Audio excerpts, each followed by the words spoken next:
Hola, ¿cómo están? Hoy les quería conversar acerca de la terapia endocrina, terapia hormonal en cáncer de mama avanzado, receptor de estrógeno positivo, HER2 positivo.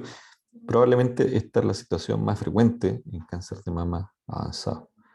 Puede que en nuestra memoria tengamos probablemente en mente que lo más frecuente es el cáncer de mama agresivo, triple negativo, HER2 positivo.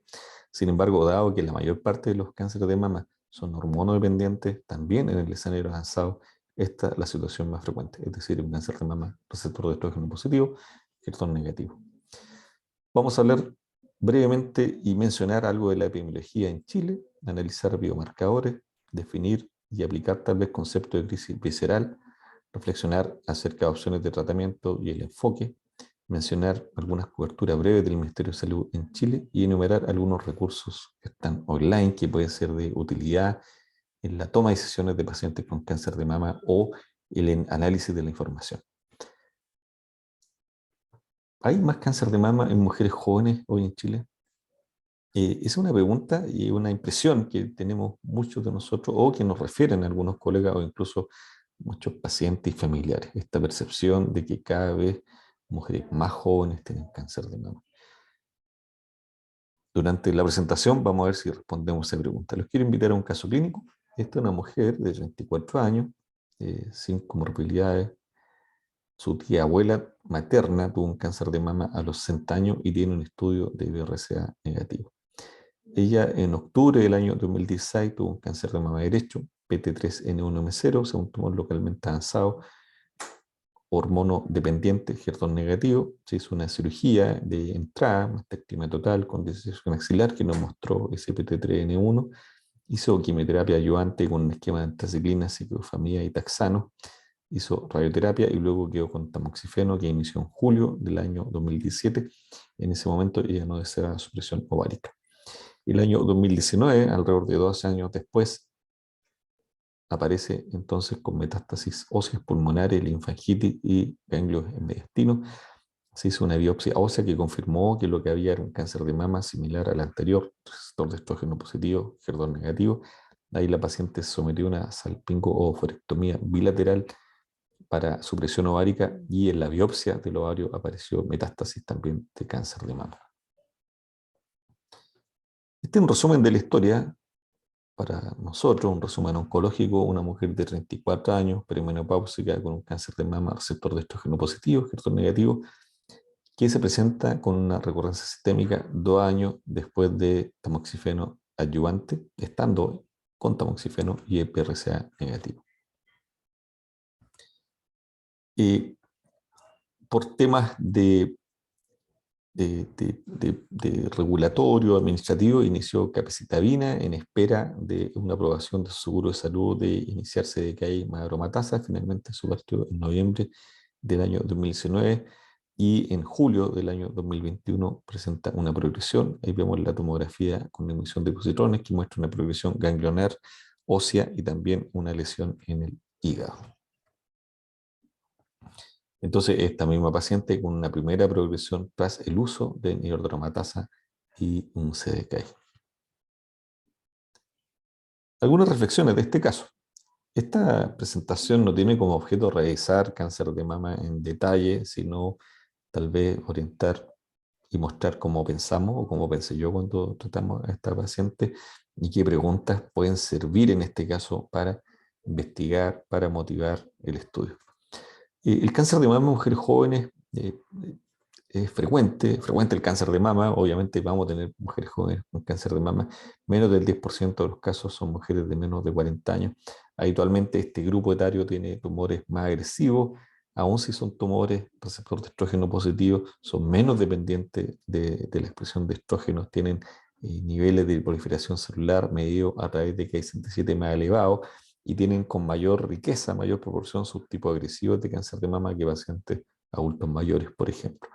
Y en este grupo algunas particularidades del tratamiento y el enfoque tienen que ver con aspectos relacionados a la fertilidad, a la consejería genética y a los efectos adversos o los efectos colaterales de la supresión ovárica.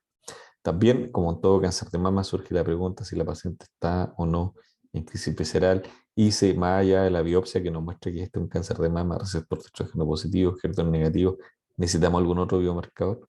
Yo puse ahí, por ejemplo, BRCA somático. El cáncer de mama en Chile tenemos una incidencia estimada que ustedes pueden ver que se actualiza, ¿cierto?, en la página de Globocan. En nuestra casuística, estos son datos propios del Centro de Cáncer de la Pontificia Universidad Católica de Chile, muestra que la edad promedio al diagnóstico es de 55 años y en los últimos 20 años nosotros no hemos visto que cambie esa mediana edad y seguimos manteniendo una proporción de alrededor de un 10% de mujeres de menos de 40 años. O sea, por lo menos en nuestro centro, en los últimos 20 años, la edad no ha cambiado. No tenemos pacientes más jóvenes. Lo que sí vemos, y ustedes ven en esta curva de abajo, cómo había un aumento progresivo del diagnóstico de etapa 4, desde un 2 a un 7%. Probablemente eso, pienso, se debe a la mejor etapificación, a la mejor calidad de las imágenes que puede detectar entonces enfermedad de bajo volumen oligometastásica que antes no mostrábamos. Esta es la mediana de sobrevida de cáncer de mama avanzado según subtipo y ustedes ven que los tumores luminales A en particular, definidos por inmunohistoquímica, tienen una sobrevida, una mediana en etapa avanzada de 4 o 5 años, mientras en tumores luminales B, definidos de acuerdo a lo que está aquí en la tabla, la mediana sobrevida en la mitad de eso, siendo de 2 a 3 años. Es distinto debutar con un cáncer de mama avanzado que tener una recurrencia. La paciente que nosotros vimos tiene una recurrencia en cáncer de mama y los pacientes que debutan, ¿cierto?, en etapa 4, ustedes ven que habitualmente estos pacientes, comparados con los pacientes que no tienen metástasis, ¿cierto?, no metastásico el diagnóstico en general, los pacientes que debutan en etapa 4 están enriquecidos por histología, por subtipos más desfavorables, como ven en el gráfico que está a la derecha de la diapositiva. Pero cuando nosotros comparamos cáncer de mama avanzado, debut versus una recurrencia, en general los pacientes que debutan con enfermedad metastásica, comparado con los pacientes que recaen con enfermedad metastásica, tienen mejor pronóstico y eso depende también del tiempo de la recurrencia. Mientras más tiempo pase entre que el paciente tuvo el cáncer primario y recayó, el pronóstico es mejor, ya que nosotros vemos en este otro gráfico de sobrevida, ¿cierto?, que un paciente con etapa 4 al debut tiene una mediana sobrevida, estos son datos nuestros, de 51 meses, versus un paciente que tiene una recurrencia sistémica, su mediana sobrevida de 33 meses. ¿Cuáles son las causas de eso? Biológica, terapias previas. Eso es algo que lo invito a revisar. La resistencia a terapia hormonal ocurre siempre, en el 100% de los casos de las pacientes con enfermedad avanzada y puede ser de nuevo, o sea, el paciente le damos tratamiento y no responde o adquiría en un paciente que tuvo una respuesta, como la paciente que vimos, y después tiene una recurrencia. ¿Qué biomarcadores utilizamos en cáncer de mama avanzado, receptor de estrógeno positivo? Bueno, obviamente la expresión de receptor de estrógeno, la expresión de progesterona, de Ki67, pero hay muchos otros biomarcadores, algunos de los cuales pueden tener algún valor pronóstico, algún valor predictivo. Hoy día hay biomarcadores que tienen o se asocian a algún tratamiento y otros que están en estudio. Por ejemplo, el estado mutacional de PI3K en sangre, ¿cierto?, puede ser una herramienta terapéutica. Tumores que tienen esta mutación responden mejor a un inhibidor de PI3K. ¿Dónde tenemos que medir esta mutación? ¿En sangre o en tejido? ¿Cómo cambia, cierto, en el tiempo? Y puede la terapia hormonal inducir una presión selectiva, de tal modo de seleccionar clones que tengan más o menos PI3K. Esas también son otras preguntas que podemos revisar y que los invito a reflexionar y eventualmente leer en artículos de revisión. ¿Está nuestra paciente en crisis visceral o no? Este es un concepto que va a ir evolucionando en el tiempo, ha ido evolucionando.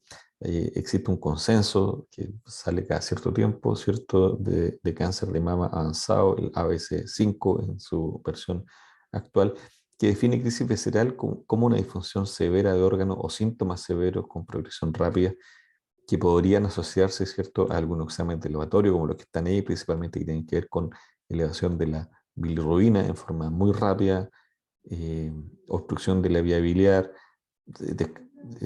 ¿cierto? Y dignidad progresiva que nos alivia con drenaje pleural. Entonces hay alguna definición de laboratorio, sin embargo, esta es una definición clínica. Para mí, la mejor definición de crisis visceral es aquel paciente que está al frente nuestro y nosotros pensamos que no vamos a tener otra opción de tratarlo ahora, no vamos a tener una ventana de oportunidad para ir a una segunda línea de tratamiento. Con la aparición de nuevas drogas, como los inhibidores de quinasa ciclinodependiente, que son muy eficientes y son incluso mejores o iguales que la quimioterapia, probablemente esto es algo que está en revisión. Si efectivamente los pacientes con crisis visceral tienen que ir a quimioterapia, o eventualmente muchos de ellos podrían beneficiarse, como se benefician la mayoría con el uso de CDKI más una terapia hormonal. ¿Qué factor influye en la decisión de tratar o cómo tratar a una paciente con cáncer de mama avanzado? Obviamente las terapias previas, porque eso nos va a dar una idea de la resistencia. En el caso de las terapias hormonales, también de la reserva, por ejemplo, la reserva medular en pacientes que han recibido quimioterapia, de las toxicidades, la neuropatía, por ejemplo, el taxano, cuando nos planteamos en usar otros esquemas tipo taxano o alcaloides de la vinca. ¿Cuál fue el tiempo a la progresión? Mientras más tiempo a la progresión, probablemente es un tumor de lento crecimiento o que tuvo alguna sensibilidad mejor al tratamiento previo, y en general tiene mejor pronóstico mientras más tiempo pasa, ¿cierto?, entre el diagnóstico primario y el diagnóstico y la recurrencia. El volumen, la carga de enfermedad, la localización, por supuesto, hay tumores que pueden estar con riesgo de obstruyendo un bronquio cerca del corazón, por ejemplo, una arteria, entonces requerimos un tratamiento a veces local más rápido que podría ser eventualmente radioterapia. La urgencia del tratamiento, una compresión muscular, una metástasis cerebral, una hipercalcemia, ¿cierto?, nos pueden orientar así hacia cómo elegir el tratamiento en los tiempos y en la oportunidad. Por supuesto que la funcionalidad de pacientes con baja capacidad emocional toleran peor el tratamiento, tiene peor pronóstico, las comorbilidades que nos ayudan a ver cómo va a tolerar el paciente una droga, o incluso las premedicaciones o los tratamientos ayudantes que van junto con la inmunoterapia. Muy importante el estado menopáusico, porque para nosotros la premenopausia y la posmenopausia definen líneas de tratamiento, y en general el concepto global es que toda mujer premenopáusica con un cáncer de mama avanzado tenemos que hacerla menopáusica. El estado socioeconómico, hay factores ciertos psicológicos, preferencias del paciente que son muy importantes con respecto a las toxicidades que puede o no tolerar, o que desde el punto de vista médico podemos arriesgar. La ruralidad, ¿cierto?, también es un factor que debemos considerar. Y siempre la disponibilidad de las terapias. Esta es una revisión que publicamos hace algunos años atrás, que resume brevemente los tipos de tratamiento. La pueden revisar. Obviamente la evolución de las terapias sistémicas ha sido muy rápida. Muchas de las cosas que están en esa revisión tal vez no sean aplicables al momento actual, pero la mayoría sí. Importante definir en una mujer con cáncer de mama avanzado el estado menopáusico, porque va a cambiar las opciones de terapia y si la paciente está en crisis visceral o no. Este es un esquema grosero de cómo partir el tratamiento, dependiendo si el paciente usó o no un inhibidor de aromatasa y dependiendo si vamos a ir a una segunda o una tercera línea. Y si tiene mutación de BRCA o no. Estas son un resumen de las que el doctor José Peña me facilitó de las coberturas que el Ministerio de Salud en Chile tenía, ¿cierto?, para el uso de cáncer de mama avanzado a través de distintos programas. Hay mucha cobertura para la mayor parte de las quimioterapias y también para algunas terapias anti-HER2 y hoy día para el uso de CDKI en segunda línea, no en primera línea. ¿Hay más cáncer de mama en mujeres jóvenes en Chile? Esa fue la pregunta con la que partimos esta conversación y no, según nuestros datos modestos, limitados en 20 años, no parece haber un cambio en la edad de presentación o que tengamos más mujeres con cáncer de mama jóvenes. Bueno, ¿qué aprendimos en esta sesión? ¿Qué discutimos? Hablamos de la epidemiología del cáncer de mama en mujeres jóvenes, brevemente en Chile. Son tumores, ¿cierto?, más agresivos. Reflexionamos e hicimos algunas preguntas, algunas que quedaron respondidas, otras que los invito a revisar acerca del manejo y el enfoque de cáncer de mama avanzado, receptor de estrógeno positivo, HER2 negativo.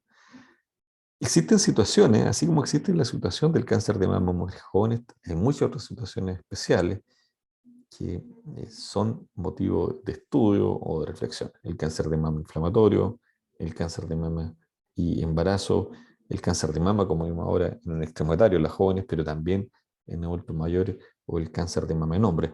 hay situaciones clínicas de cáncer de mama que merecen un pensamiento, una reflexión especial.